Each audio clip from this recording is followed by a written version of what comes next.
¿Qué tal? ¿Cómo están? Muy buenas noches. Mientras Rusia sigue haciendo la guerra a Ucrania, pues continúa también su luna de miel con el perverso clan de los narcodictadores latinoamericanos zurdos.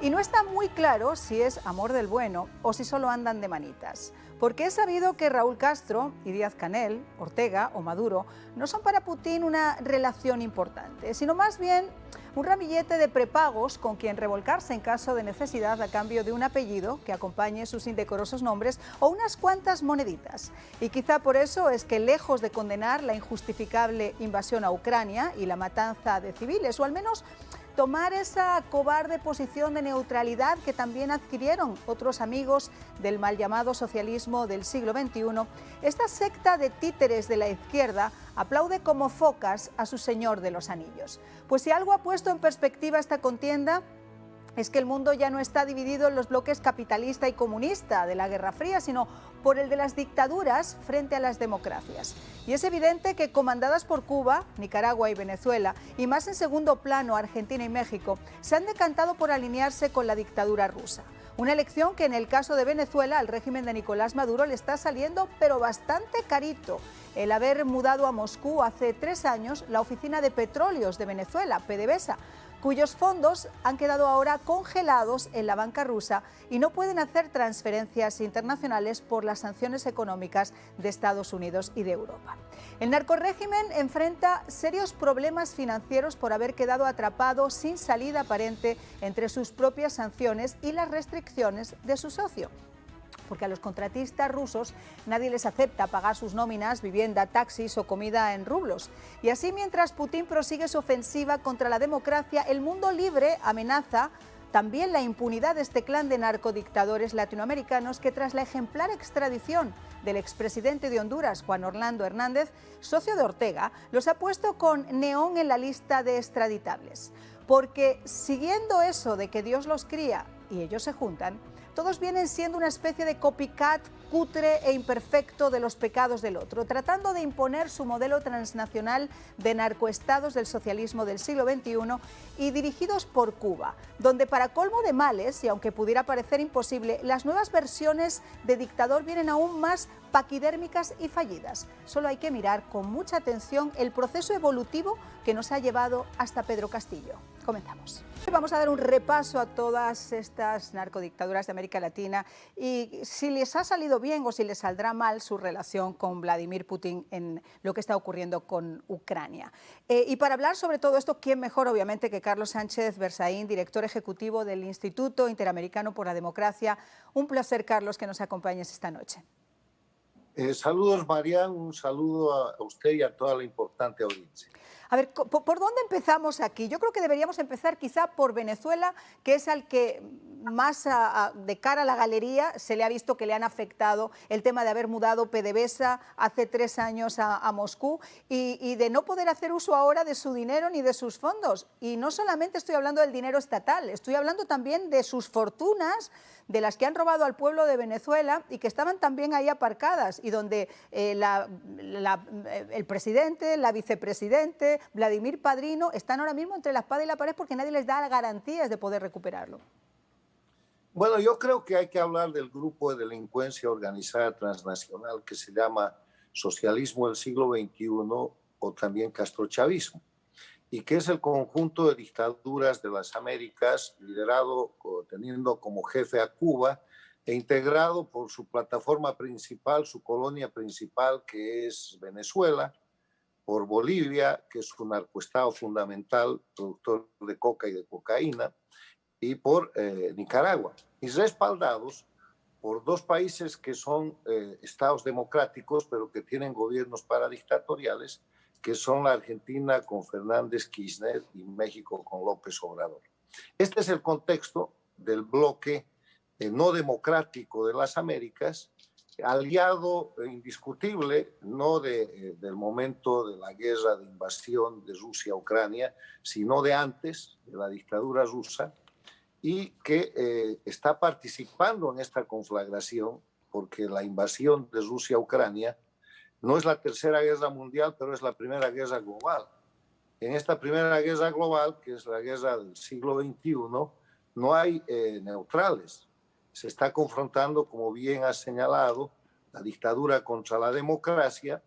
El campo de batalla está circunscrito y ojalá permanezca ahí y cese la agresión bélica al territorio de Ucrania, pero además de la batalla en términos bélicos, se está librando el combate comunicacional, la guerra económica, se está librando la confrontación de todos los países democráticos solidarios con Ucrania, que respaldan la libertad de Ucrania y que la están sosteniendo bajo diferentes parámetros, y las dictaduras que respaldan a Rusia. Y las dictaduras que en América respaldan a Rusia son de nuevo Cuba, Venezuela, Bolivia y Nicaragua, y los gobiernos de Argentina y de México, que han pasado de la modalidad del respaldo frontal, que fue lo que en primer momento dieron, a la modalidad de la abstención, que es otra forma de respaldo, porque en el derecho internacional, frente a la obligación de mantener la paz y la seguridad internacionales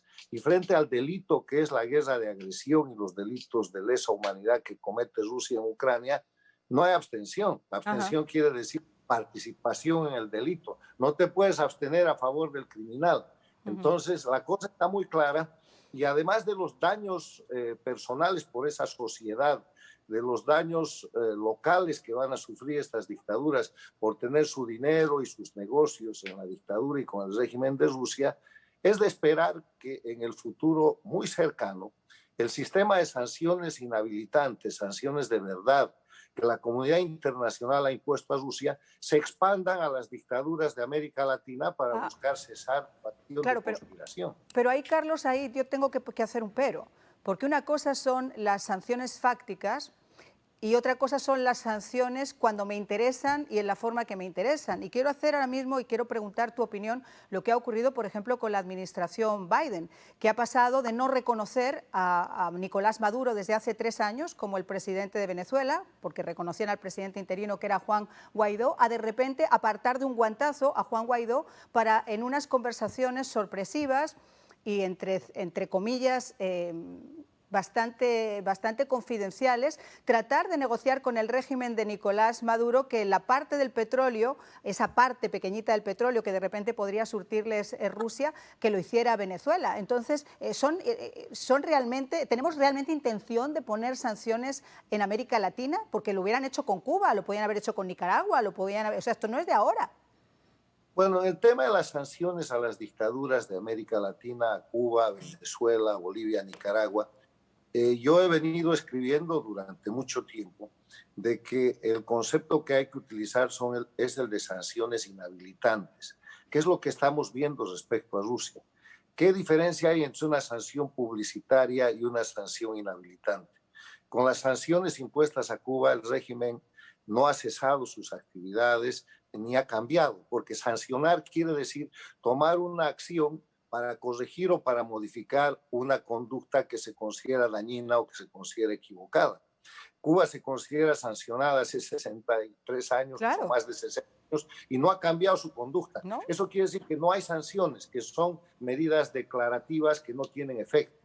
En cambio, en el caso de Rusia, vemos que hay sanciones verdaderamente inhabilitantes y son sanciones efectivas. Exacto. Lo que ahora está diciendo es que en ese modelo de las sanciones inhabilitantes, de las sanciones efectivas, que están logrando un cambio de conducta de la dictadura rusa en estos actos de agresión criminal a Ucrania, y que seguramente tendrán que terminar con el cese de las hostilidades y de la agresión bélica, hay que tomar ese modelo para cesar las dictaduras en América Latina, porque desde Cuba, Venezuela, Bolivia y Nicaragua se conspira contra toda la región. Se utiliza el Foro de Sao Paulo y otros mecanismos criminales, el ELN, el terrorismo, la migración como elemento de guerra asimétrica para desestabilizar las democracias y para desprestigiar los gobiernos.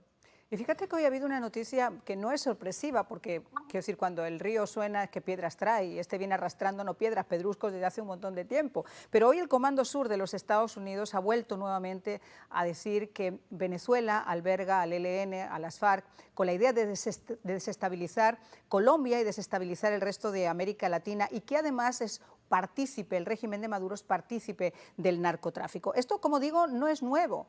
Sin embargo, lo que ha ocurrido en Honduras puede ser un precedente para que esa impunidad que han gozado estos narcodictadores en algún momento se les acabe. ¿Qué opinas tú al respecto?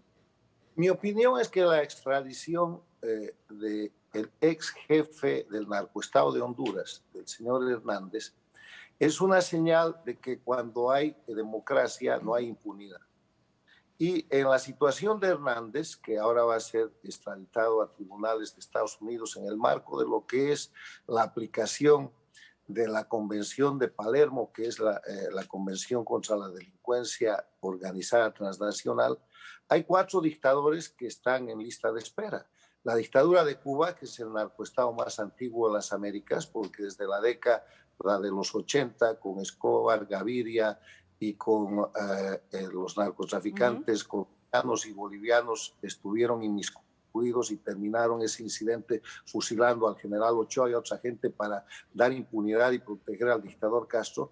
Cuba es una narcodictadura desde tempranos los 80.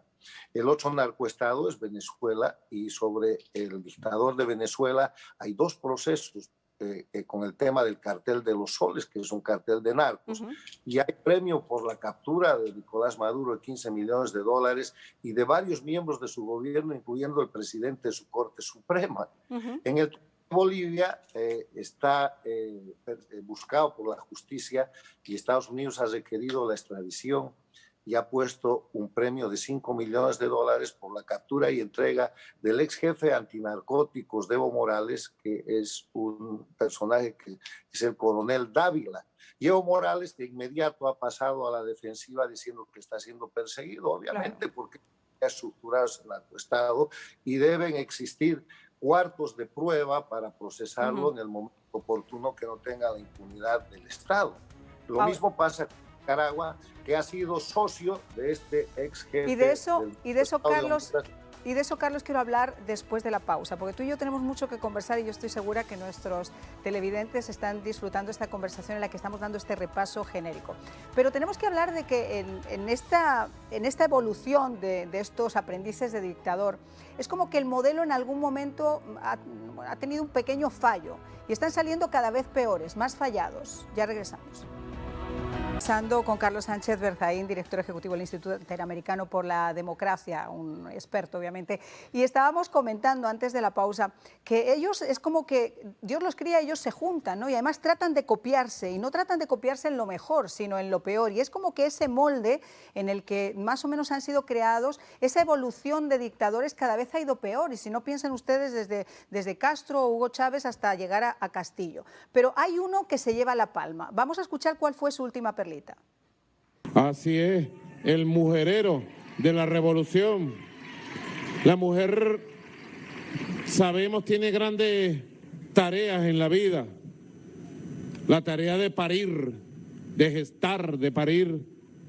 La tarea de forjar, formar, criar, construir valores. Todas las mujeres tienen un sentido innato para proteger. Bueno, la mujer tiene como tarea parir. Y esta es una de las muchas perlas de este individuo. Pero él es un Séneca si lo comparamos con Pedro Castillo, con el maestro comunista, amigo de la izquierda, que quiere copiar ese modelo de Evo Morales y ese modelo del socialismo del siglo XXI. ¿Qué opinas tú, Carlos? Porque realmente si tú sigues esa evolución es como que hay una parte de esa cadena que se ha roto.